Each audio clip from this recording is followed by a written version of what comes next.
Okay, so today I'm going to discuss the original meaning of woke and how it was taken in a positive sense, and then I'll talk about sort of the modern examples that how it's been tainted and twisted into a negative thing.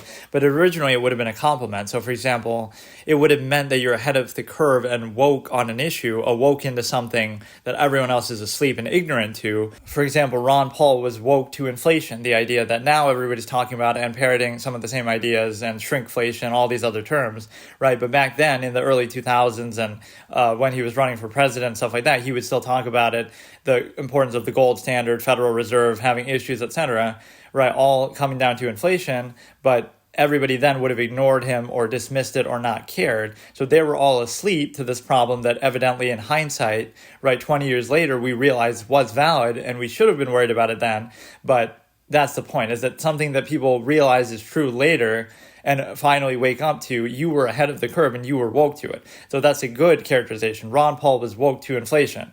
The Dixie Chicks were woke to the Iraq War. Everybody, even Jeb Bush, has to admit that, the Iraq War was a disaster. It was war crimes. It was, just a waste of money and under false pretenses. So the Iraq War now, in hindsight, we all agree it's terrible. But at the time, you couldn't say that because the Dixie Chicks got blacklisted by the media and were being attacked for being un-American, but they were protesting it early on. So Ron Paul woke to inflation. The Dixie Chicks were woke to the Iraq War. And another example, again, whether you agree even with what they're woke to, at least as far as what people are saying now, Al Gore was woke in the early 2000s to, after he lost his presidential run, he started to talk about global warming and he was made fun of a lot. So regardless whether you agree with what people say about it even now, they're parroting a lot of those same ideas. So it's he was ahead of the curve. So if you really believe that stuff, you should have said it then, right? It took people till now or 10 years later to finally start thinking like that. So again, even if you agree or disagree and think people are hysterical about global warming,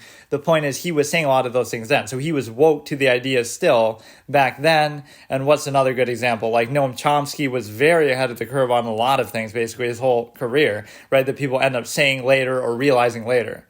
And just one hypothetical, because I don't even have a good example, but if you were in favor of gay marriage in the early 2000s, while that was still a controversial topic, that would have been a woke position because you're ahead of the curve, or even LGBT rights and stuff. If you had said some of these things in the early 2000s, you would have either been dismissed or ridiculed or ignored by people, or you would have even been attacked by the media, right, and ridiculed that way. So that's the whole irony of it, that a lot of these same media networks and even the same talking heads will say now positive things about those things and almost frame it the other way. If you don't agree with it now, you're a bad person. But what if you said it back then? They would have ridiculed you the other way, that, how can you be saying this thing, right, that, LGBT rights, you would have been ridiculed for it at the time, right? But now it's the common, every mantra that everyone's just saying. So now we get to the negative interpretation that started, let's say, 10 to 15 years ago, even if it wasn't always that term, this whole woke mindset of what you can describe it as is basically, people say it in a mocking way that, you think you're woke to this thing that has been obvious for a long time,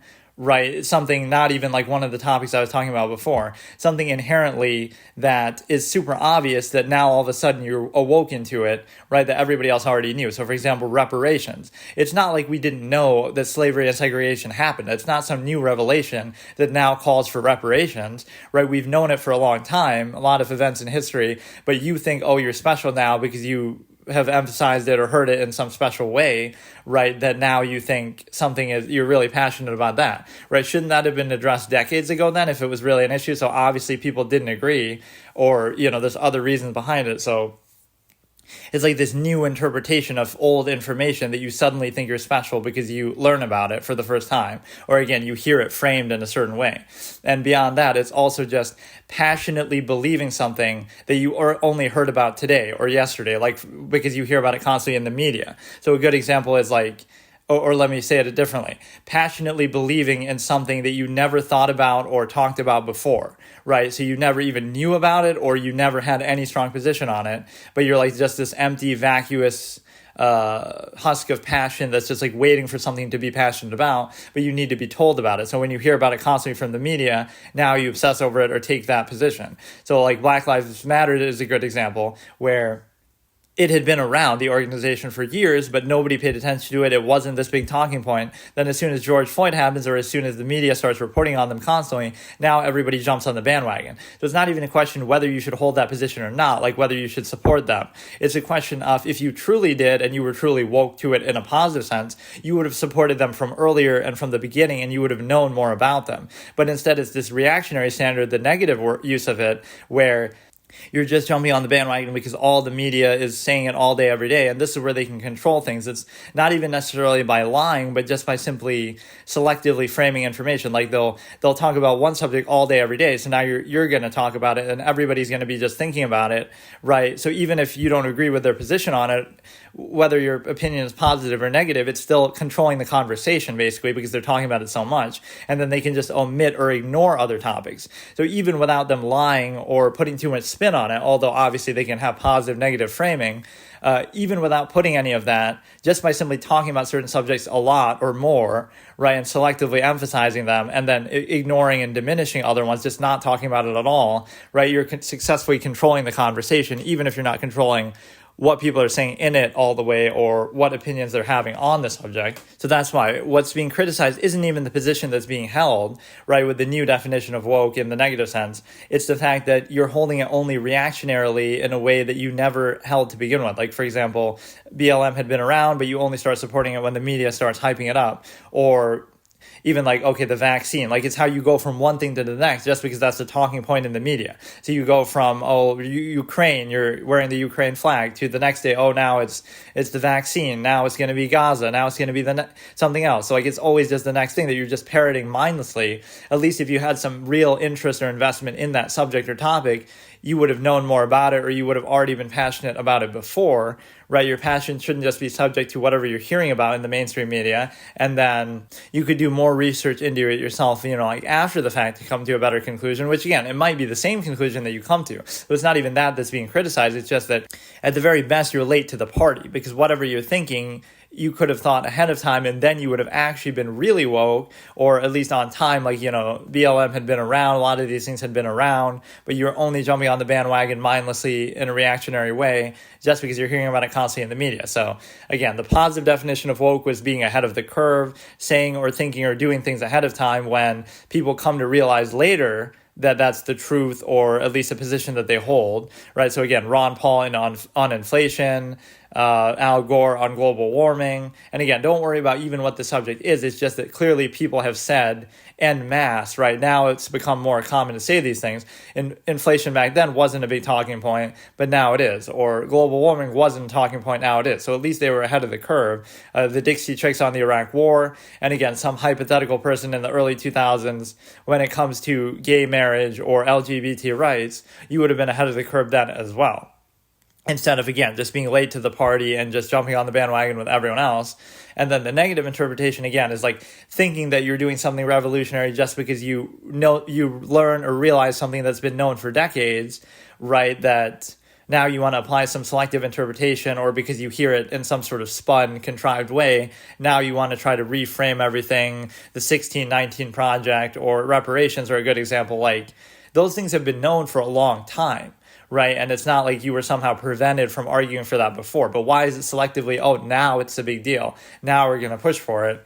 And it just shows you maybe this younger generation is easier to manipulate, or something in that regard. And again, not even saying what position should be taken, just the timing of it is always strange. That's how you can always tell something's being manipulated in that. And then the other point that's maybe fair to say, though, is it's not fair to say, you should have said this 10, 20 years ago ahead of the curve if you're only like 20 yourself, right? You weren't old enough, but at least then you should do a little more research into it and not simply just parrot what you're hearing in the media, which a lot of people do. And I'm surprised they think that they're really doing something by saying that. So yeah, the negative interpretation would be that you suddenly passionately believe something that you've never cared about or talked about or thought about before. And you have to be honest with yourself about that too. I guess you could pretend that you thought about it, but you would have been in the minority then if you were ahead of the curve and woke to it. But realistically, the vast majority of people are not like that. And so they wouldn't have had any thought about it. They might not even have known about it. So either the first time you hear about it, now you're suddenly passionate because you keep hearing about it every day, or just you heard about it, period, and now you're going to define yourself by that just because you didn't have any information on it, or now the information is very selective and reactionary. So you become suddenly passionate about something that never even occurred to you before. So the responsible way to look at it is, again, at least you're late to the party, you're behind the curve, you're not doing anything really noteworthy. You should do a little more research, you should try to think for yourself a bit. You shouldn't just insist upon it because that's what the big talking point and narrative is in the mainstream media, or just that that's the subject that's being thrust in your face all the time. So again, just because it's being commonly talked about, now you take a position on it or feel emboldened, but were you really ahead of the curve, or are you just reacting and doing the same thing everyone else is at the same time? So to put it one simple final time, you are suddenly passionate about something you never thought about, talked about, or even heard about before just because you keep hearing about it in the media.